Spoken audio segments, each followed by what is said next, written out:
आजचा दिवस एकदम खास होता, कारण 9 ऑगस्ट क्रांती दिनानिमित्त इचलकरंजीमध्ये पंचगंगा घाटावर आयोजित करण्यात आल्या होत्या भन्नाट होड्याच्या शर्यती। मग काय मंडळी, मला ही बातमी समजली आणि म्हटलं आता जायला लागते व्हिडिओ करायला। मी पोचलो पंचगंगा घाटावर, बघतोय तर काय तुफान गर्दी।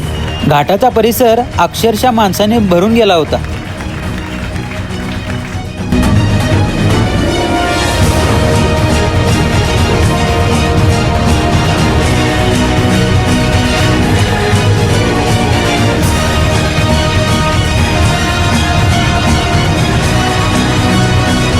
एकीकडे नदीमध्ये शर्यतीसाठी सज्ज झालेल्या होड्या आणि दुसरीकडे आपल्या आवडत्या स्पर्धकांना प्रोत्साहन देण्यासाठी आलेल्या उत्साही प्रेक्षक वर्ग। होड्याची शर्यत सुरू झाली आणि मग काय, पाण्यावर होड्याचा वेग आणि घाटावर प्रेक्षकांचा जल्लोष।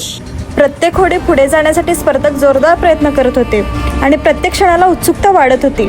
आता कोण बाजी मारणार, कोण पहिला येणार, या शानदार कार्यक्रमाला विविध मान्यवरांचीही उपस्थिती लाभली होती। त्यामुळे कार्यक्रमाची रंगत आणखीनच वाढली।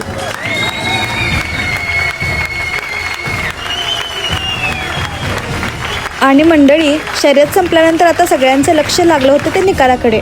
आणि या भन्नाट होड्यांच्या शर्यतीमध्ये प्रथम क्रमांक पटकावला युवा शक्ती बोट क्लब कवठेसार, द्वितीय क्रमांक डिग्रज बोट क्लब, तृतीय क्रमांक पटकावला तरुण मराठा बोट क्लब सांगेलवाडी, चौथा क्रमांक हजारो शहद बादशाह बोट क्लब कवठेसार। सर्व विजेत्या संघांचं मनापासून अभिनंदन आणि या शर्यतीमध्ये सहभागी झालेल्या प्रत्येक बोट क्लबचंही मनापासून कौतुक।